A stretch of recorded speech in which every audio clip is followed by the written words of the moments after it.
ആമേൻ, ആമേൻ. യേശുവിൻ്റെ ഏറ്റവും പ്രിയമുള്ള കുഞ്ഞെ, അമലേക്യനായ മനുഷ്യൻ ദാവീദ് മഹാരാജാവിനോട് പറഞ്ഞു, അപ്പോൾ ഞാൻ അടുത്ത് ചെന്നവനെ വധിച്ചു.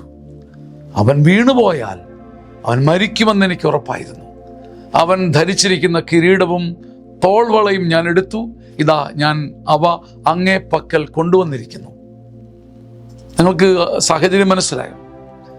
ഈ വചനത്തിൻ്റെ സാഹചര്യം, സിറ്റുവേഷൻ മനസ്സിലായോ? സാവൂള് കുന്തമൂന്നി നിൽക്കുന്ന സമയത്ത് ശത്രുവിൻ്റെ പട്ടാളം ഇരച്ച് ആർത്തു വന്നു. അവരാൽ കൊല്ലപ്പെടുമെന്നായപ്പോൾ സാവൂൾ ഈ അമലേക്കിനെ വിളിച്ചിട്ട് പറഞ്ഞത്രേ, നീ വന്ന് എന്നെ വധിക്കുക. അപ്പൊ അമലേക്കും പറയുന്ന ഉത്തരമാണ് ദാവീദിനോട്, ഞാൻ ചെന്നവനെ വധിച്ചു. അവൻ വീണുപോയാൽ മരിക്കുമെന്ന് എനിക്ക് ഉറപ്പായിരുന്നു.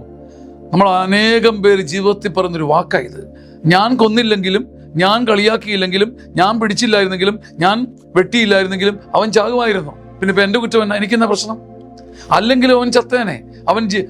അവൻ അങ്ങേയറ്റം ചാകാൻ മരണപ്രായനായിരുന്നു. അവൻ്റെ ജീവൻ പോകാൻ കിടക്കുകയായിരുന്നു. പിന്നെ ഞാനിപ്പോൾ എന്നാ ചെയ്തു? നമ്മൾ അനേകം പേരുടെ ജീവനിട്ട് കളിച്ചിട്ടുണ്ട്. എന്നിട്ട് ഇങ്ങനെ ആ കയ്യാങ്കളിക്ക് പിന്നിൽ നാം ഇങ്ങനെ അഭിനയിച്ചിട്ടുണ്ട്. ഞാൻ കൊന്നില്ലെങ്കിലും, ഞാൻ തട്ടിയിട്ടില്ലെങ്കിലും ആ പുള്ളി പോകുമായിരുന്നു. ഞാൻ മരുന്ന് മാറി കുത്തിവെച്ചില്ലെങ്കിലും പുള്ളി തട്ടിപ്പോയനെ. ചാകാൻ കിടക്കുന്ന മനുഷ്യനാണ്. സാവൂള് പറഞ്ഞു, എന്നെ കൊല്ലുക. ഞാൻ സത്യത്തിൽ ദയയാണ് കൊടുത്തത്. ഇങ്ങനെയാണ് അനേകരിന്ന് പറയുന്നത്. മരിക്കാറായി കിടക്കുന്ന അപ്പൂപ്പൻ, ചലിക്കാൻ പറ്റാത്ത ആ വല്യമ്മച്ചി, അവരെയൊക്കെ ഒന്ന് കൊന്നു കൊടുത്തോണ്ട് ഇനിയിപ്പോൾ കുഴപ്പമില്ല, വലിയ നന്മയല്ല ചെയ്തത്. ദയാവധം തന്നെ ഒരു വിധത്തിൽ നാം ഇന്ന് നീതീകരിച്ചുകൊണ്ടിരിക്കും. പക്ഷെ ജീവനെ കൈവെക്കാൻ നമുക്ക് അവകാശമില്ല. ചിലരെയെങ്കിലും തട്ടിയും മുട്ടിയും വീഴാൻ പോയിരിക്കുന്ന ചിലരെയെങ്കിലും തട്ടിയിട്ടതിൻ്റെ പിന്നിൽ നമ്മളുണ്ട്. ദാവീദ് സത്യത്തിൽ ആ അമലേക്കിനെ വധിക്കുക ചെയ്തത്. കർത്താവിൻ്റെ അഭിഷിക്തനെ ജീവന്റെ മേലെ കൈവെക്കാൻ നമുക്ക് ഒരിക്കലും അനുവാദമില്ല, അവകാശമില്ല. അമലേക്കിന്റെ വാദഗതി ഇതാണ്: ഞാൻ ചെന്നവനെ വധിച്ചു, ഞാൻ കൊന്നില്ലെങ്കിലും വീണുപോയാൽ അവൻ മരിക്കുമായിരുന്നു.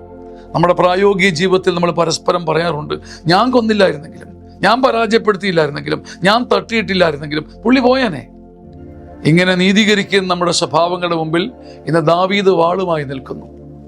ഒരുപക്ഷെ മരണക്കിടക്കയിലുള്ളൊരു മനുഷ്യനെ, ഒരു വിധത്തിലും ഗതി പിടിക്കാത്ത ഒരു സാധുവിനെ നമ്മൾ തട്ടിയിട്ടിട്ട് പരാജയപ്പെടുത്തിയിട്ട് ഇതുപോലെ കൈയൊഴിഞ്ഞിട്ടുണ്ടോ? കൈയൊഴിയുന്നവരുടെ എല്ലാം കയ്യിലേക്ക് വാള് പറന്നു വരുന്നുണ്ട്. കൈയൊഴിയാതിരിക്കുന്ന, ഏറ്റെടുക്കുന്ന ഒരു അഭിഷേകം കർത്താവ് നമുക്ക് നൽകട്ടെ. നമ്മൾ മൂലം അവഗണിക്കപ്പെട്ട, നമ്മൾ തട്ടിമുട്ടി കളഞ്ഞിട്ടുള്ള മനുഷ്യരുടെ ജീവന്റെ മുമ്പിൽ ഒരു നിമിഷം കരയാൻ കർത്താവ് നമ്മളെ ഒരുക്കട്ടെ. ആമേൻ, ആമേൻ, ആമേൻ.